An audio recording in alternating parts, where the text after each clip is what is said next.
Salve nobres! Sejam bem-vindos a mais um vídeo. Para você que não nos conhece, vai no Telegram, digita Nobres Econômicos, você vai encontrar, ou também no próprio YouTube, o nosso conteúdo, que é muito voltado para economia, política e filosofia. Se esse é um negócio que você gosta, recomendação está dita aqui. Então, acabando o merchan, vamos próprio aqui. Qual é o papel do governo na educação? Esse é o título da Curiosidade Econômica. Se você quiser acompanhar lá no nosso canal Telegram, você vai poder ver esse post. Então, vamos começar a leitura. Então hoje nós vamos estar lendo, e colocando nossa argumentação por cima. Então vamos começar. A melhor forma de convencer um leigo a votar em um político X é prometer-lhe políticas públicas ou soluções fáceis criadas pelo governo regional. Para intensificar o impacto na proposta, é só demonstrar um exemplo de forma rasa onde a alternativa oposta concorrente deu errado. Essa é a técnica de ressaltar um ponto e deixar situações preto no branco. Então, basicamente, isso quer dizer que quando você tem um argumento para mostrar e você quer tornar ele válido, uma das técnicas de persuasão que você pode usar é você falar o quanto as outras técnicas deram errado, as outras alternativas da sua proposta deu errado. Então, isso vai fazer com que a sua alternativa já não caia nesse limbo do descartável. Ele deixa ele em um negócio pronto para você poder apresentar. E o problema é quando você não apresenta a sua ideia e você não mostra porque ela está certa. E essa técnica é muito utilizada, por exemplo, na hora de você explicar uma coisa bem rasa, bem superficialmente, assim como vários políticos fazem na hora de apresentar uma ideia, na hora de refutar ou apresentar como solução para algum problema. Então, por exemplo, tem um problema lá de economia, sei lá, o dinheiro está desvalorizando, muita gente está com problema de economia, preço disso aumentando. Aí chega o Ciro Gomes, não, qual é a solução? Não, é simples, é só aumentar o preço dos juros aqui, aumenta os juros, a porcentagem aumenta, cai aqui, você cai, o negócio barateia, você salva a economia. Ele apresenta o negócio de uma forma rasa e de uma forma que ninguém consegue entender porque ele fala um monte de bobagem ao mesmo tempo.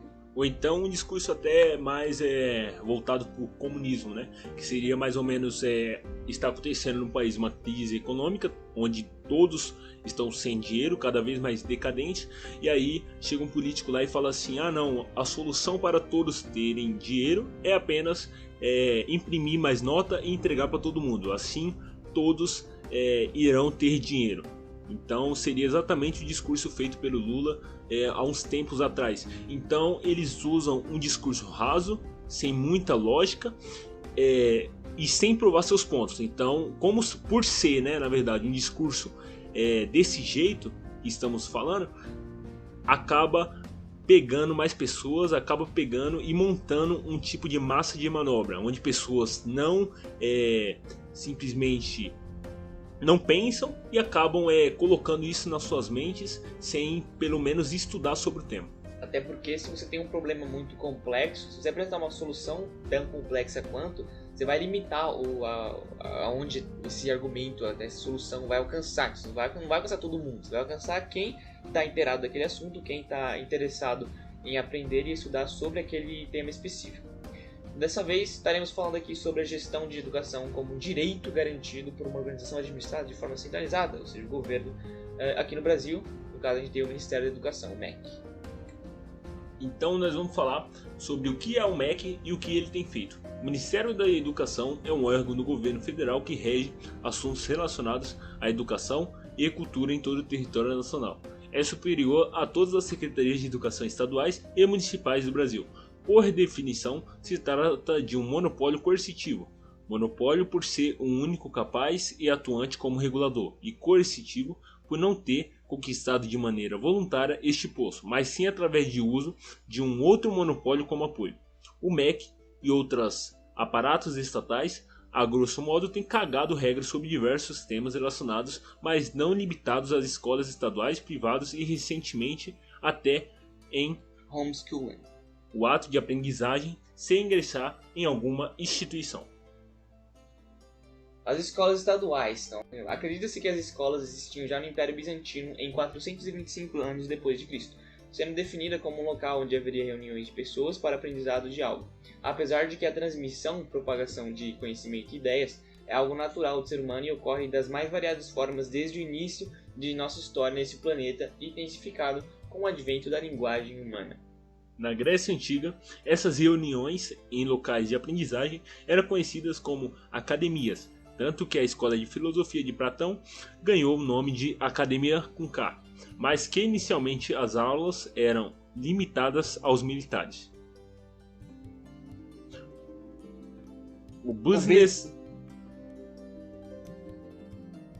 Roundtable e Achieve, uma organização criada por políticos e grandes empresários e corporativistas, acreditam que o objetivo principal das escolas deve ser criar trabalhadores que têm habilidades específicas para executar certos cargos.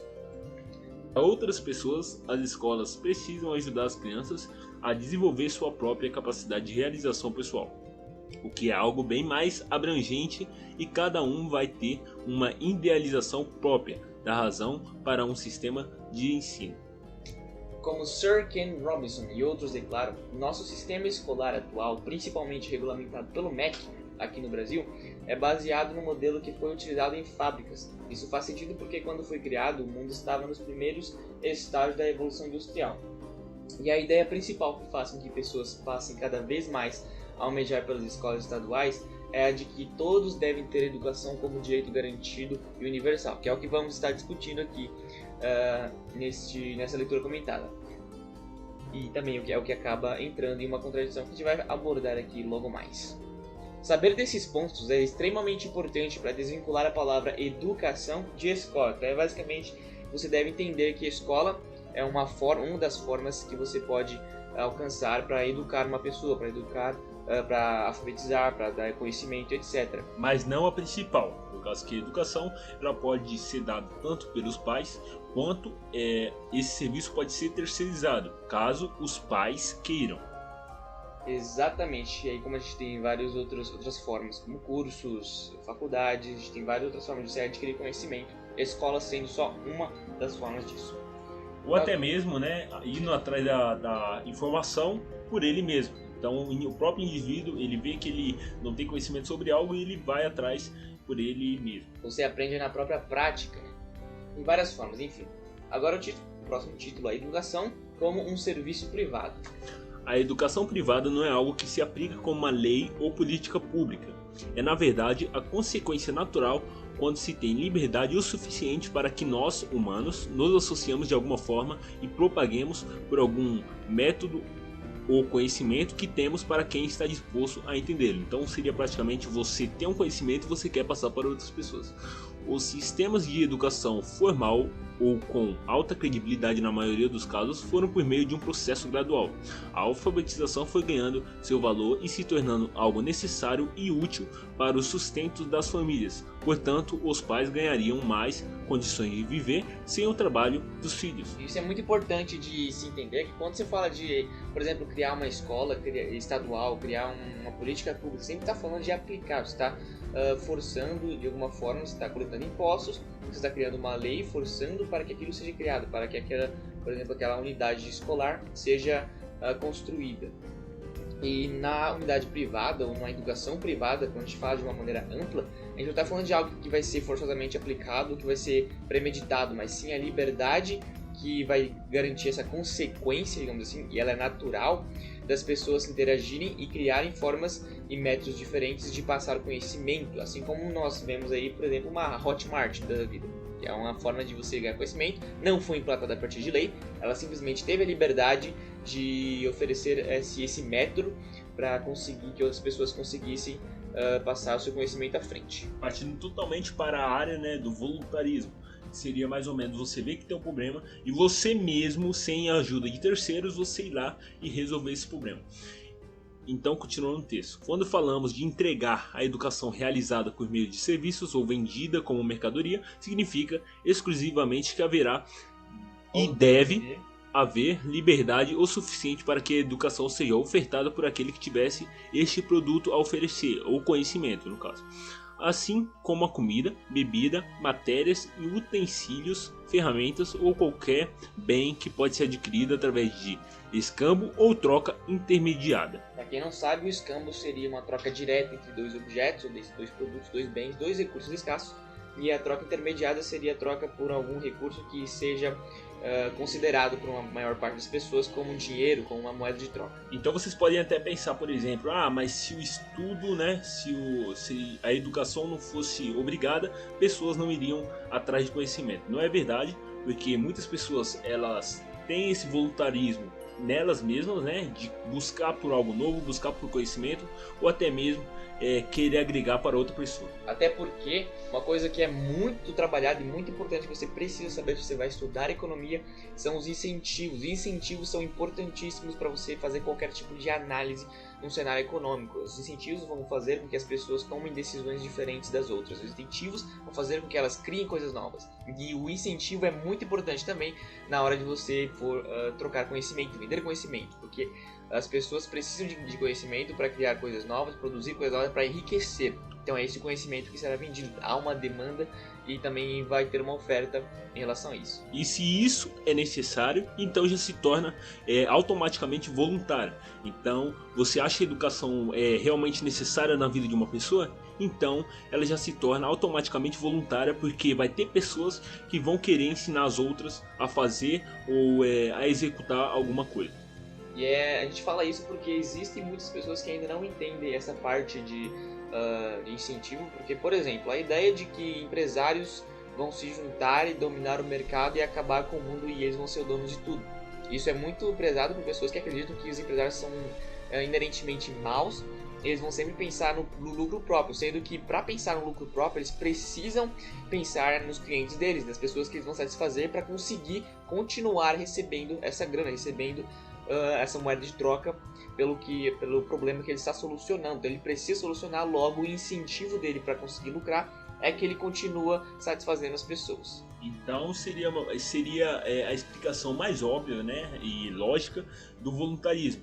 Seria você ver um problema, por exemplo, uma rua que está com buraco, você vê, aí todo dia você passa por lá e joga seu carro naquele buraco.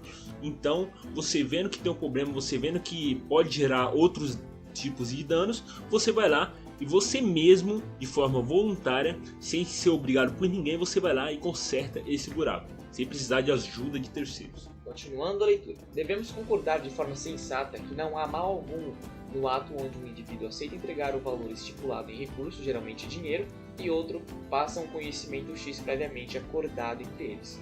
E aqui entre quotes, né, entre aspas, uma citação da Andrea Fagion, que ela escreveu um artigo, e nesse artigo ela fez essa citação aqui.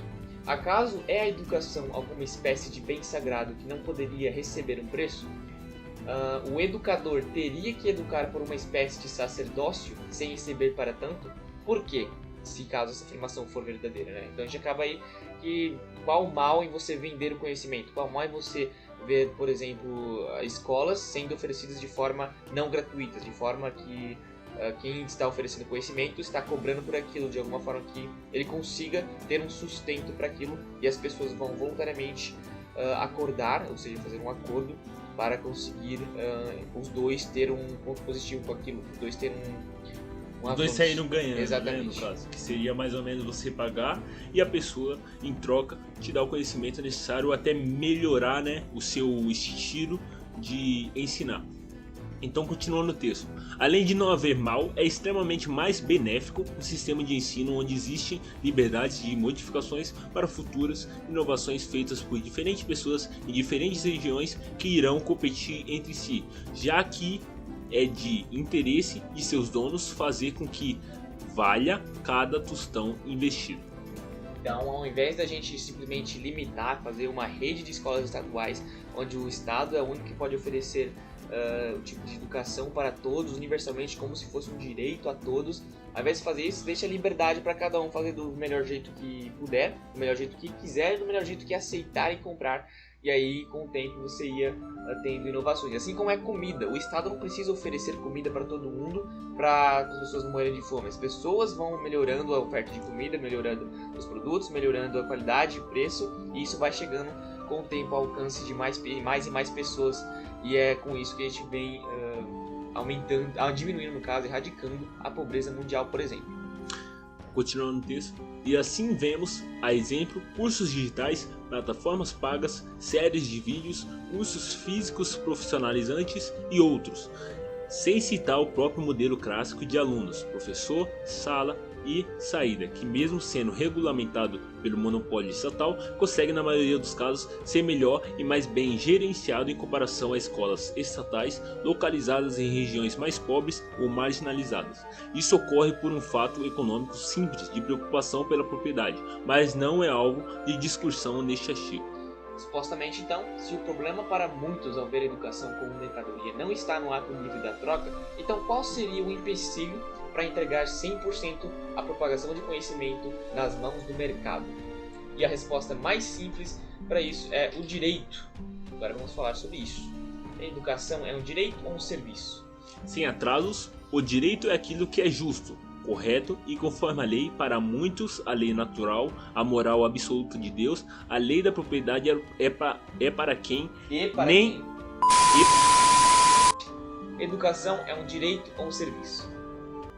Sem atrasos, o direito é aquilo que é justo, correto e conforme a lei. Para muitos, a lei natural, a lei moral absoluta de Deus, a lei da propriedade e para quem nem é gente, a lei positiva dada por algum bando de burocratas, que seria no caso a lei positivista, que é aquilo que você segue cegamente a lei que o governo cria e você não questiona sobre isso e cá entre nós, isso é realmente verdadeiro, isso não é simplesmente uma proposta que ninguém faz. Como citado, no começo desse vídeo, que foi exatamente fazer um discurso mais brando, mais rápido, de fácil entendimento para pessoas levianas entenderem da forma que quiser e levar isso como se fosse Deus falando para elas. Vamos lá. Não é tema desse artigo também discutir sobre qual direito especificamente é o correto, mas é um excelente momento para afirmar que se algo é impossível na própria teoria, não tem como este ser um direito e muito menos executável na praxis e na prática. Se a educação, então, for um direito, ela deve ser entregue a todos o que quiserem manter.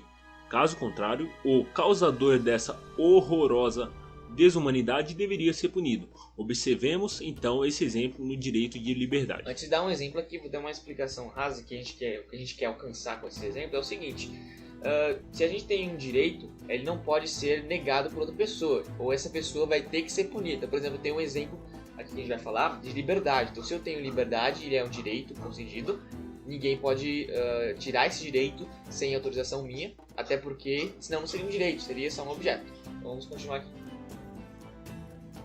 O indivíduo pacífico tem a liberdade como direito de andar pela sua própria casa.